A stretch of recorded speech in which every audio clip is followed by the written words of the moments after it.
Hey guys, it's Julian, and today I'm going to be talking to you about how to make melodic, hard, trancey rave techno in the style of Viper Diva, our label group, Too Much DMT. You guys know the sound I'm talking about, and I'm going to be talking to you guys about some new techniques that I picked up on for making this style today, as well as giving you some new samples and new presets that you guys can work with on your own.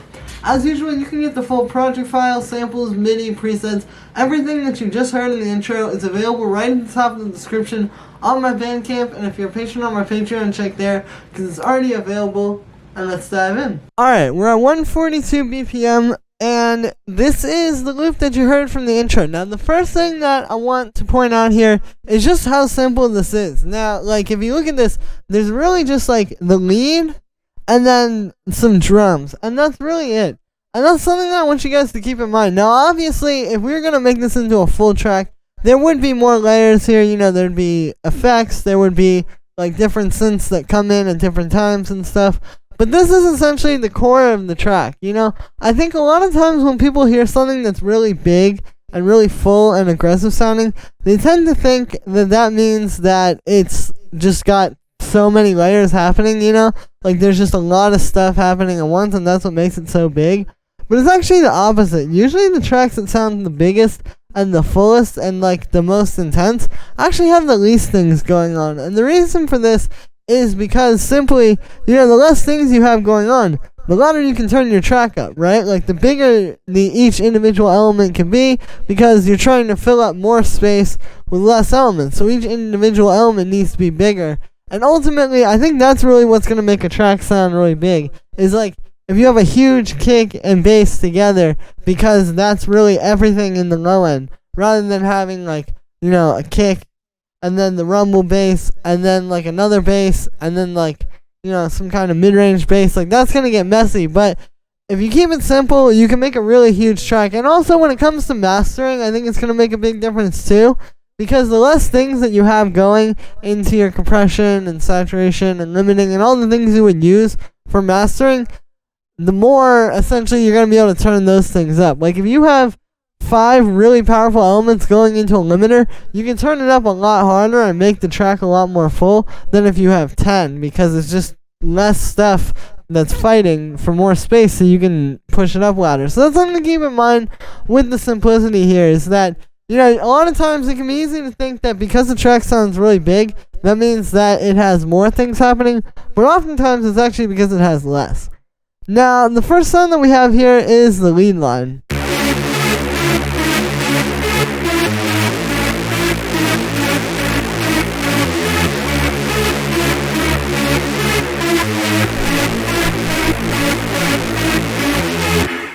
So as you can see, it's kind of like the bass and the lead in one, because we have this dong dong dong dong dong dong dong dong dong dong dong dong dong dong dong, this thing underneath here.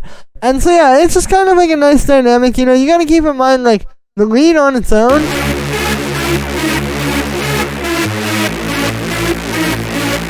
obviously isn't the whole track, but this is really like a lot of music all on its own.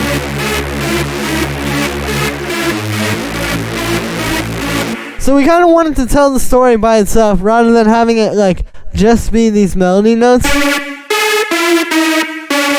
and then have to have another bass to do the bass line. And so the way I'd recommend writing this is figure out your chord progression first. You know, this one's pretty simple. We're in the key of C sharp minor. So you can see, like, in terms of the actual music theory here, we have, like, the root note, the minor third, the fifth, that A, which is the 6th. Like, it's all notes that fit into just the C sharp minor scale, but then just, like, kind of that symmetry where you go then up, then down there, and then back up at the end of it. And then for the notes up here, these are also just notes from the C sharp minor scale. You can see we've got the root note, we've got the 5th, minor third, 9th, which is just one note down from the minor third. So those are also pretty simple. You know, you really just want to, like, it's really just about writing something catchy, and that comes down to just having, like, repetition, but then also mixing it up, like how we repeat like this same kind of pattern where it goes down, down, down, down. Over here, it's the same pattern in theory, but it's different notes.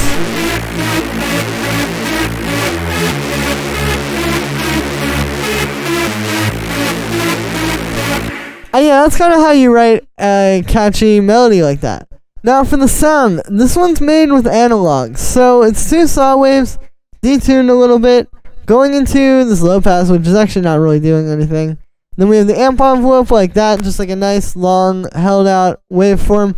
We also have a bit of noise, you can see. And then we have a bit of vibrato and some unison inside the synth. So the vibrato just makes it very like kind of warbly like that, you know, gives it a cool texture. And the unison is what makes it a super saw. If I turn that off,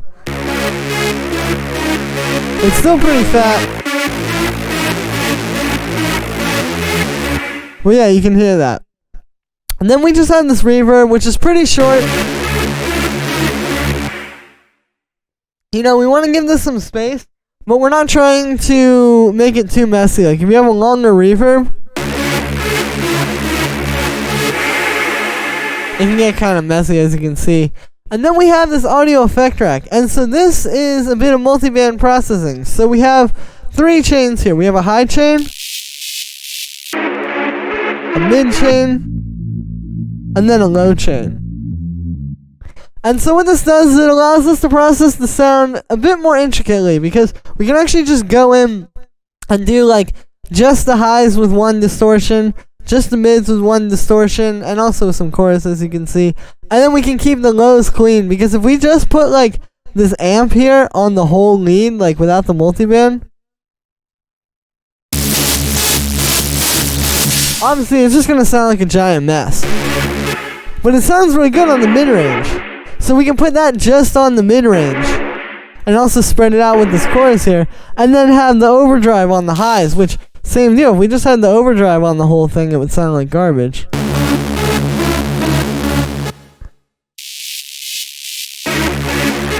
So that's the idea. It just kind of keeps things a bit cleaner, you know, keeps it separated, and it's a really great way to make your own kind of texture on the lead too, because obviously, like, if you're just working with saw waves and square waves over and over, as you are going to when you're making this style of techno, because that's just what you use to make these leads, you know, it can get a bit repetitive, right? Like, we've all heard the same super saw a million times. This is a great way to go and really give it like your own texture and just be able to shape it into whatever you want it to be, really. So yeah, then we just have a bit of drum bus just to give this even more fatness and kind of tie it all together. We have a compressor, just side chaining it to the kick. And then finally we just have this EQ8 here cutting out some low end and making a bit of room for the bass. And yeah, then we have the kick bass. So we have this 909 kick here. This is the style of kick that you're gonna want for these types of tracks. Like, when I was breaking these apart, they're not actually using like these crazy distorted hard kicks. What it is it's really just like a 909 kick that's just mixed really, really well. You know, it's super clean, there's nothing on it, and then it's just like right on top of the mix.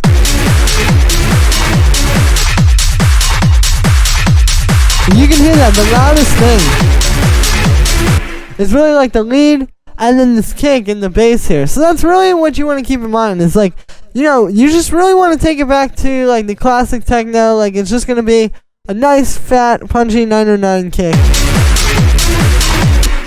And then for the bass, I'm also using that same 909 kick, and it's just doing 16th notes. So it's doing that. You can kind of hear it. And then what we're doing is we're actually distorting that a bunch here. So I'll turn off this processing. Well, really, I'll just turn off the low pass so you can see. So yeah, we're distorting it into oblivion using this amp here. I have a low end boost going into that just to make it even more low end focused. And then we're just low passing it. So that's how you get just the rumble. And yeah, it just creates like a nice, really fat, textured bass that you wouldn't get if you just used the kick without the distortion on it. And then I'm also compressing it a little bit just to kind of make it a bit more even. Like if I turn this off, you can hear the difference there. It makes it a lot more even response with the overall sound. And yeah, then we just have this utility converting it to mono and also boosting the volume a little bit. I have this EQ8 cutting out a little bit of mud and also boosting the lows. And then finally this auto pan just to make it so that it doesn't get in the way of the kick.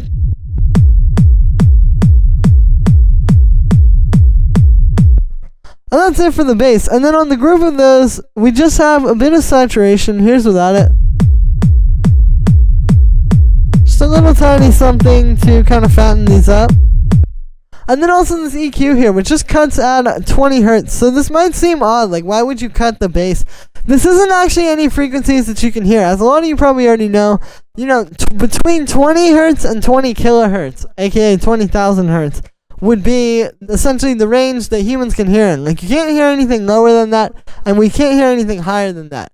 We can, however, feel frequencies lower than that, because those sub 20 hertz frequencies are going to come through like on a big club system where you're going to just feel this like crazy rumble in your body, and you're not really going to know what it is, but essentially that's what it is. So we're just going in to cut that and make it so that it's really just going to be the bass frequencies that we want.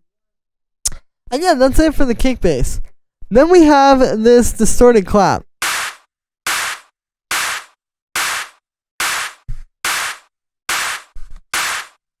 So this is a standard style of clap / snare you would hear in the style of track.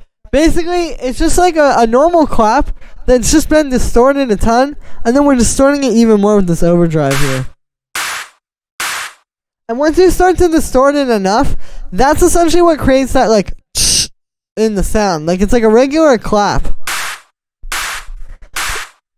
but it's just been distorted so much that you're almost getting like some noise there. So we got that. And then we have this rave loop here. So this is one of those classic, like old school, almost like a house loop, but it just gives you that nice mid-rangey percussion. You know, the important thing about this is that it really fills out that like. And when I turn this off, you just don't really get that same feel unless you're using something like this. So it's kind of one of those cases where you have to use a loop. And then for effects on this, I just have an EQ8. So here's without it.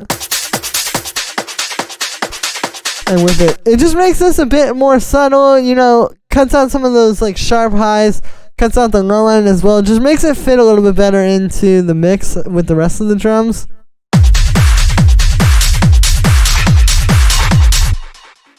And yeah, then we have this delay percussion. So this is, as you can hear, just meant to be something that's a bit more spaced out. You know, you just get that like at the end of every half note it is here. And it creates this nice repetitive loop that's just gonna be like, you know, adding some nice percussion to the background in the track. And it helps to kind of have like some contrast between like, you know, the main stuff that you're hearing the whole way through constantly, and then this thing, which can just kind of like come in and come out at different times. And that's just going through a bit of delay, as you would imagine with the name, and a bit of drum bus. And then the last thing down here is just this open hi-hat. And this one you can see doesn't have any processing. But what's really important with this one is more the sound that you choose. Because with this, you notice it's not just like your standard like big. It's more of like just a little. And this is what you want to look for here, essentially. Is not going to be like a more standard hi-hat, but something that's just a bit more mid-rangey, a bit more just. That's just going to really like give you a nice.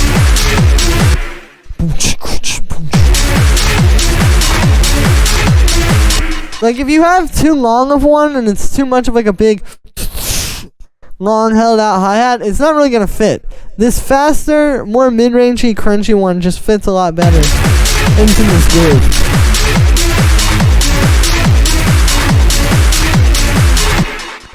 And yeah, so that is gonna be it for this one, guys. I hope you enjoyed. As always, make sure to like this video as well as subscribe. And let me know what you think of this video in the comments. Like I said in the beginning, you can get the full project files, samples, MIDI, presets, everything like that from this video is available right at the top of the description. And if you're a patron on my Patreon, check there because it's already available. And yeah, thank you so much guys, and I will see you tomorrow with another video.